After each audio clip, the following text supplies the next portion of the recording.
and welcome to the Falcon Football Pregame Show, where we will be talking about today's very climactic Battle of I-75. I'm your host, Kevin Hutchinson, and I'm joined today by Scott Siegel.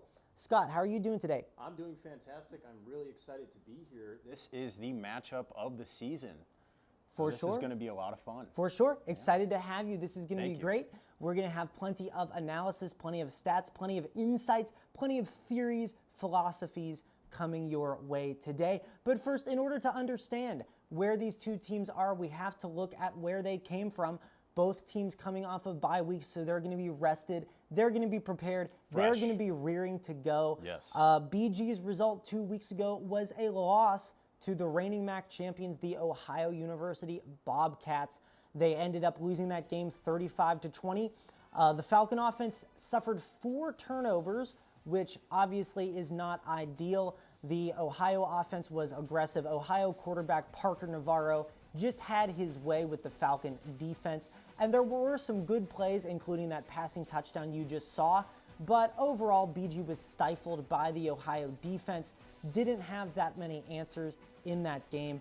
It's a bit less painful knowing that it was the reigning MAC champions, but still not a great effort to put up ahead of a rivalry game. Yeah, I definitely think there were some holes in the defense. For sure. I think that was probably the biggest issue that Bowling Green faced in that game, is just not covering. Definitely. I mean, there was one instance of broken coverage where an Ohio receiver just walked in for a wide open touchdown that didn't even get touched. That's something BG, I'm sure, has worked on in practice over the past 2 weeks. Now, the concerning thing, as I said, is that Toledo also has the advantage of having had a bye week. They trounced the University of Akron Zips in Akron 2 weeks ago, winning that game 45-3. It was an absolute shutdown. Absolute shutdown. Akron had no answers for what Toledo was able to do offensively. Tucker Gleason, Toledo's quarterback, had 3 passing touchdowns and a rushing touchdown, and Toledo running back Chip Trainum just had a day with the Akron defense. You see him there cutting through it like a hot knife through butter. Oh, my mistake. The game was at Toledo, actually, but it doesn't seem to matter where Toledo plays. That offense knows how to roll, and they certainly put on a show for their home crowd in that game. Taking a brief look at both of our quarterbacks going into today. As I mentioned, Tucker Gleason coming off a 4-touchdown game. Gleason, for his part, started his career at Georgia Tech, transferred to Toledo, was the backup there. Yes, he did redshirt and took on full-time starting duties last season. So, Scott, what do you think is going to be a key for the BG defense in terms of slowing down Tucker Gleason? Well, I think one of the most important things that we will have to focus on is just covering your man. Man coverage is so important when going up against an offense like Toledo. I mean, really, just having your feet planted and ready for that ball to come. For sure, and I know that you were a defensive lineman in high school. You're going to be looking for those guys to get in the gaps and make plays. Absolutely. So that's going to be key, certainly, for slowing down a guy like Gleason. And what I noticed about Gleason, too, he has more of the traditional, like, 70s or 80s, like, body type of those old school quarterbacks. He is a big guy, broad shoulders, huge arms and hands. Certainly a guy who knows how to take a hit. And so that BG defense is going to have to be very physical with him today. Now, in speaking of quarterbacks and quarterbacks who have transferred, Falcon quarterback Drew Pine is no stranger to having transferred. This is actually his 4th collegiate stop. He started his career with the Notre Dame Fighting Irish.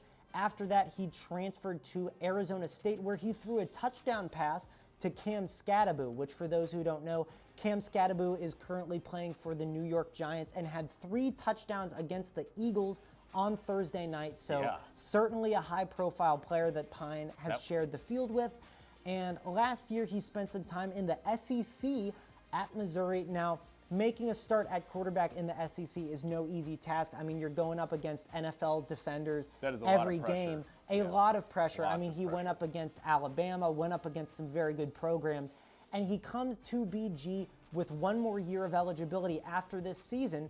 But I think it's fair to say that with his performance so far, whether the Falcons are going to bring him back is up to interpretation, and how he does today is going to play a big role in determining his future here, I think. And also, I mean, just looking at his performance So far this season, he has 4 touchdown passes, 5 interceptions. Scott, what do you think is going to be a key for Pine in terms of cleaning up those errors and playing more disciplined football today? Yeah, I think just making sure that we are focusing on progressive offense. Just making sure that these routes are clean, that we're staying clear of defenders is going to be very important for our success. Definitely, and you want to have that incremental offense that's able to march down the field, pick up a key first down. You want that offense to be successful on third down, which is something that was not really seen in the last 2 contests against Louisville and then against Ohio 2 weeks ago. Bowling Green's going to have to show Toledo that we can be a powerful offense. For sure. Now let's take a look at both of these guys' stats side by side, a little bit of a quarterback comparison. Tucker Gleason has completed 62.7% of his throws compared to Drew Pines at 64.4%. Gleason has 925 pass yards. Pine has 830. Passing touchdowns is the big disparity here. Gleason has 7. Pine only has 4. And in terms of interceptions, Gleason has thrown 3 picks while Drew Pine has thrown 5. And all 5 of Drew Pine's interceptions came in those last 2 starts. 2 of them against Louisville and 3 of them against the Bobcats. So obviously something that Pine is going to be looking to clean up going into this game. Obviously we have 2 veterans, 2 transfers, 2 guys who have a history of being able to elevate a program. Let's see how they can do today. But in our next segment, we're going to take a look at the special teams unit, which Eddie George calls Special Forces, and see why they've been so impactful this season.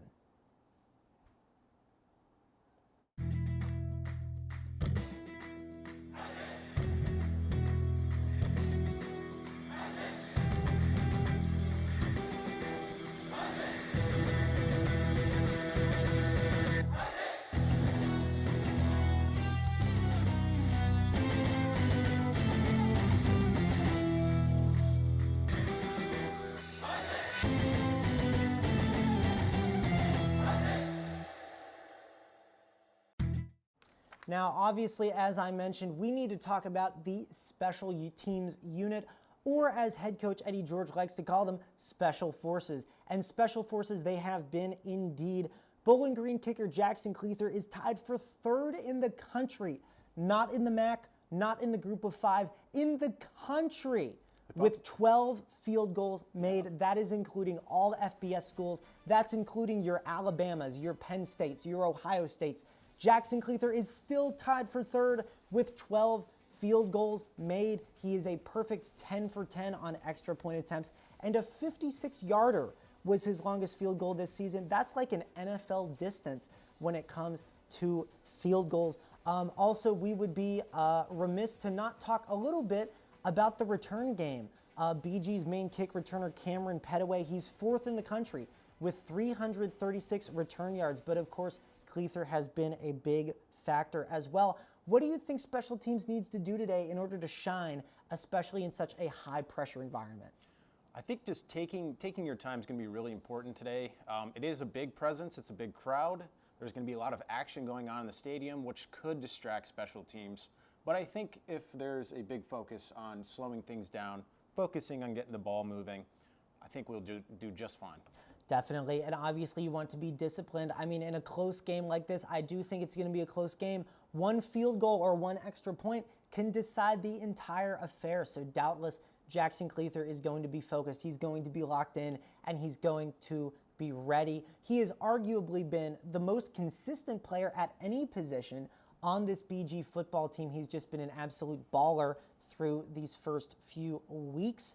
And so we will be looking to see how special teams does today. I mean, what do you think, Scott, is just the role in special teams that plays in a game? I think it's just overall important. Yeah, for sure. It's just special teams in general is a huge part of any football game. Definitely, definitely. And in a moment here, we are going to be taking a look at the impact players, not only for BG, but also for Toledo, coming up in just 1 second.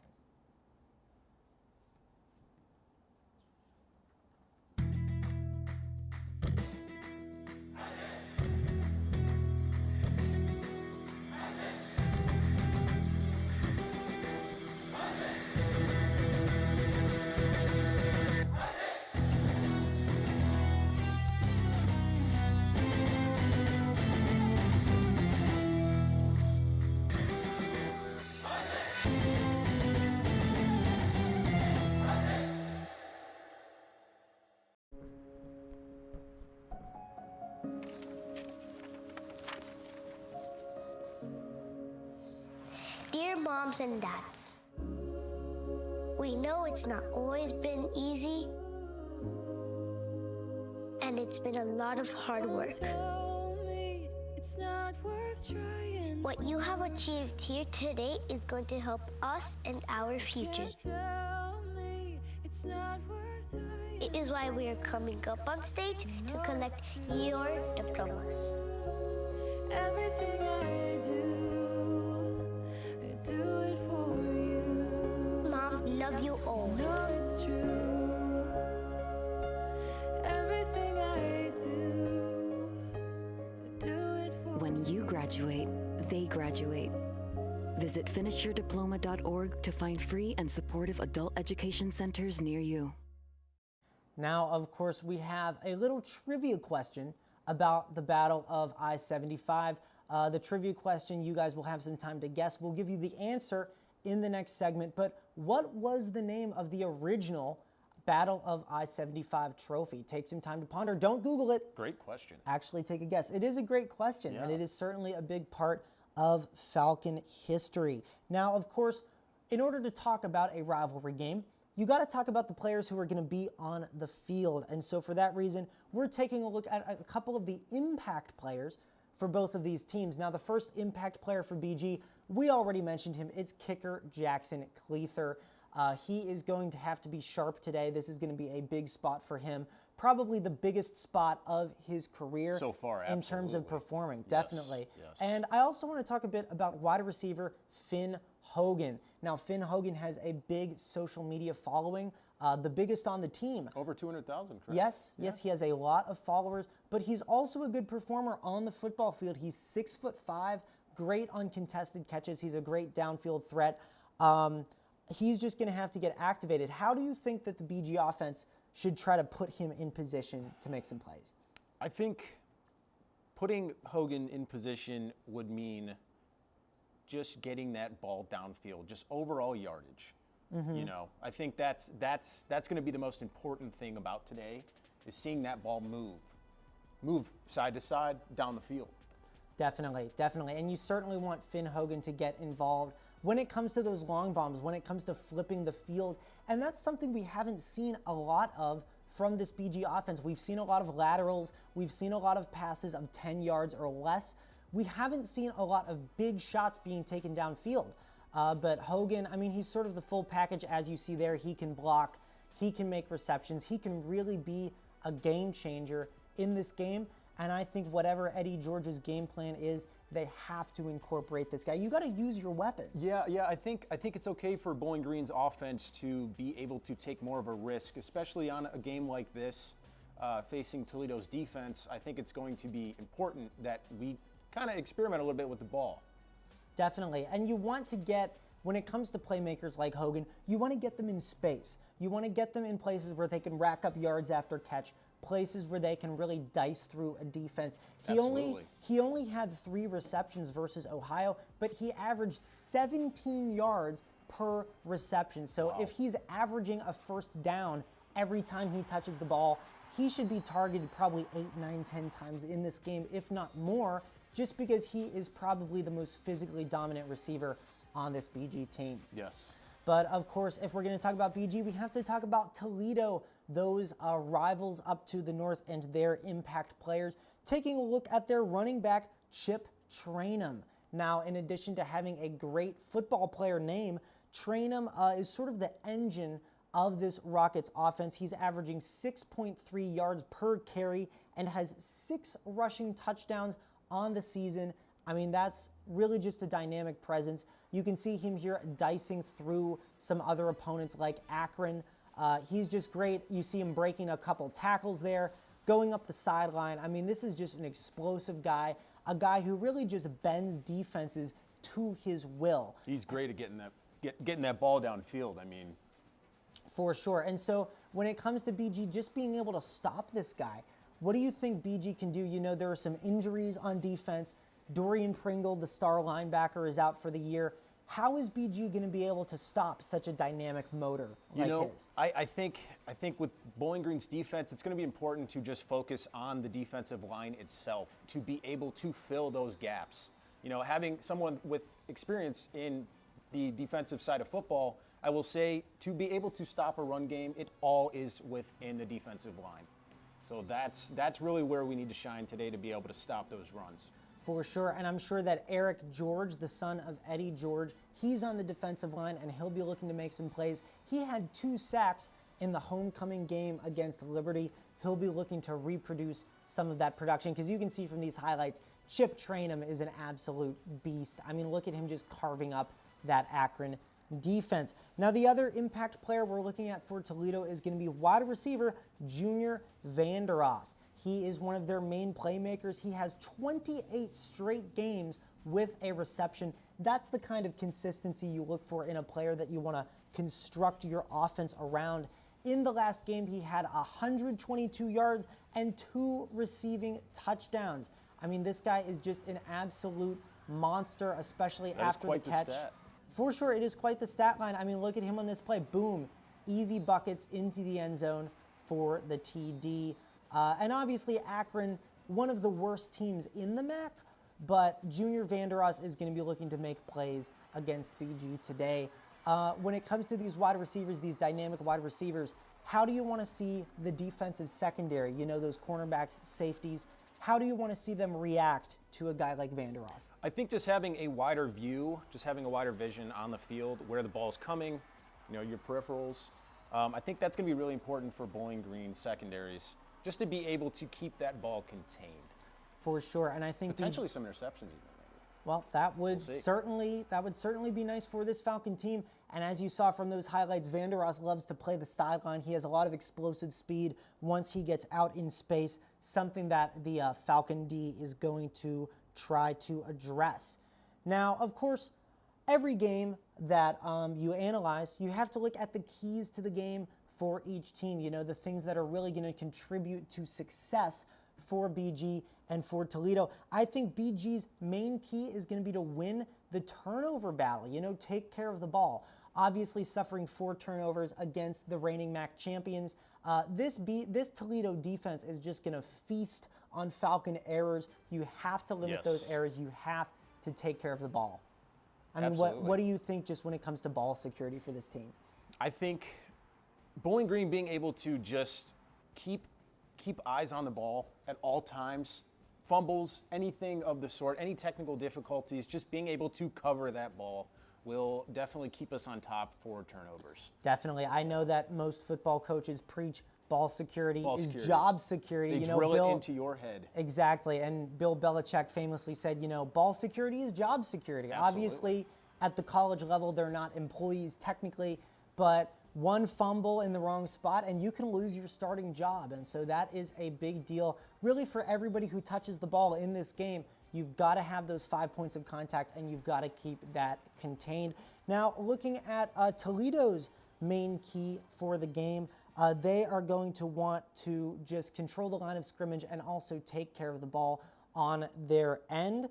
They're going to want to establish that run with Chip Trainum, you know, minimizing mistakes. Chip Trainum is averaging this is amazing by Chip Trainum, 212 rushing yards per game. Wow. They are going to want to ground and pound with their weapons and obviously just take care of the ball because this BG defense got 4 turnovers against Liberty last month, showed that they can be opportunistic. So this Toledo team is going to want to play tight football, disciplined football, and really avoid making some of those mistakes that can cost you a game. Yeah, it's definitely going to be very fast-paced. It's going to be exciting. For sure, and I do think this is going to be back and forth. I think it's going to be close. But of course, we promised you an answer to that trivia question, and that should be coming up here in a moment. The name of the original I-75 trophy, that will be coming up in our next segment right after this.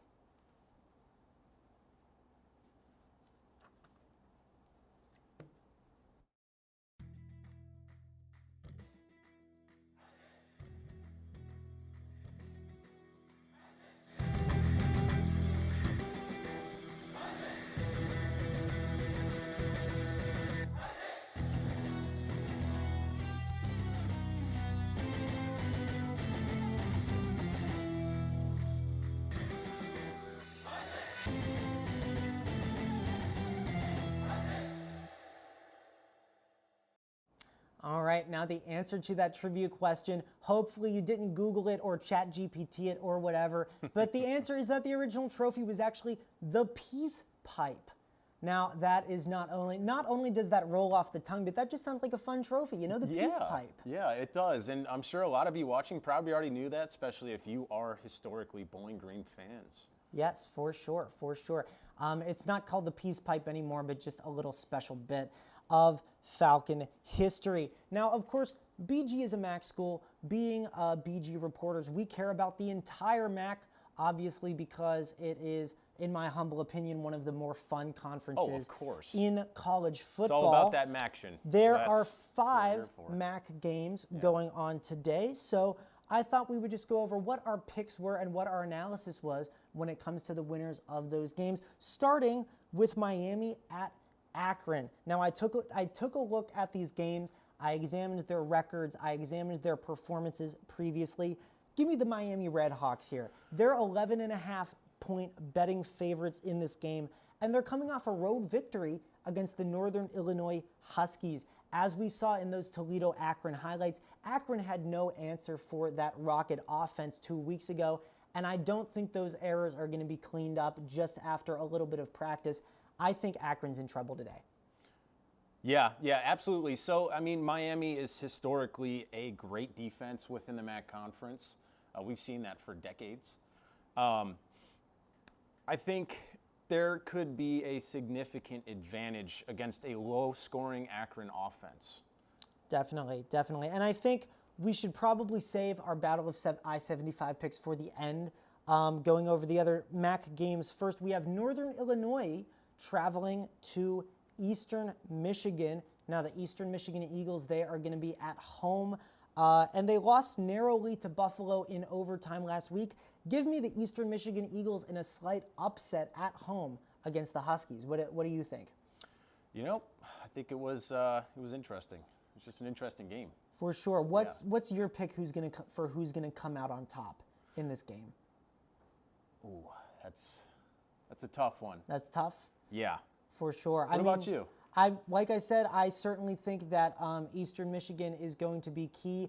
I think we discussed you were backing Northern Illinois, isn't that right? Yeah. I just think Northern Illinois' offense it usually relies on a good game. You know, just as long as everything is going according to plan, usually their offense is pretty stout. So you think they're going to pick up a road win in Ypsilanti today? Yes. We'll see. We'll see what happens. Moving on now to UMass at Kent. UMass is the only winless team in the MAC, currently sitting at 0-5, and they travel to Kent to take on the Golden Flashes. I have Kent taking care of business here at home. I was just looking at UMass's record. They've only scored more than 10 points in a game once this season, and they just got housed by Western Michigan at home 21-3. I don't think they're going to clean up those errors after just 1 week of practice. Give me Kent in this game. Yeah. I'll also have to agree with you on that. I just think Kent State is more of an established MAC program. It just has a deeper history. I think their offense is a little bit neater. So I think it's going to be, honestly, a pretty big disparity. Big win for Kent State. We'll see. Well, maybe if they play their game, it won't even be close. And also, we have to take a look at another MAC matchup today. I think this is one of the harder ones to predict. Ball State at Western Michigan. Ooh. I think these are two good teams, but give me Ball State. Evenly matched. But give me Ball State, and here's why. The Cardinals just shocked the reigning MAC champs, the Ohio University Bobcats, beating them 20-14 in last week's contest. This is after the Bobcats rolled over Bowling Green the previous week. I just think the Cardinals have the tools. They have what they need. Their quarterback, Kyle Kelly, led the team in rushing last week with 96 yards. I mean, if your quarterback is not only passing the ball, but also leading the team in rushing, I mean, we're looking at like a Lamar Jackson, Cam Newton type of situation. Yeah. And that's just hard for defenses to stop. Yeah, honestly, I'm actually going to have to disagree with you on that. I think Western Michigan is going to win over Ball State. Wow. And the reason I am saying that is because Western Michigan has a solid rushing attack, which is honestly key to controlling the clock. So you think they're just going to play some ground and pound football, wear the clock down, sort of wear the Cardinals into submission there? Absolutely. Interesting. That'll be a fascinating game to see. And of course, we saved this for the end. But Toledo at BGSU, the Battle of I-75, my pick. A lot of people might be upset about this, but you know, journalists, we have to be objective. My pick is actually Toledo. I know. But tough one. My explanation for that being the Rockets just routed Akron 45-3. Tucker Gleason has been the better quarterback all season. And in their first week of the season, they traveled to Lexington to take on the University of Kentucky, and they only lost that game by 8 points. So if you're going up against an SEC opponent, only losing by 8 points, I just think this team has the fundamentals. I think Bowling Green is still a little raw in this first season under Eddie George. I think they're still working out some kinks offensively, defensively. BG has the better special teams unit, don't get me wrong, but I think on both offense and defense, the Rockets are stronger, and I think they come away with a narrow victory at the Deutsch today. Yeah, you know, funny enough, just being a Bowling Green fan in general, just going to the school, I have to pick Bowling Green. I gotta give one for the people out there. You know, I think the biggest reason why I'm picking Bowling Green is just for the rivalry, just the fact that this is historically such a competitive game. It's such a competitive day in the MAC sports. You know, just Bowling Green being the underdog in this situation. Yes, Toledo has a lot of momentum coming out of that Akron game with such a win, but I'm hoping to see some special plays today. For sure. Maybe special forces are really going to show up with some game-changing moments today. Well, there you have it. That is our Falcon football pregame show. Thank you guys so very much for joining us, for taking time out of your morning. I know there were a lot of things you could have chosen to do, so thank you for choosing to spend about 25 minutes with us today. And be sure to either attend the game, watch the game, experience the game, because this is going to be a major matchup, probably the biggest of BG's entire season. Yes. Scott, thank you so much for joining me today. Thank you for having me. Great to have you. Yeah. And we will see you sometime down the road. Thanks for stopping in. Thank you.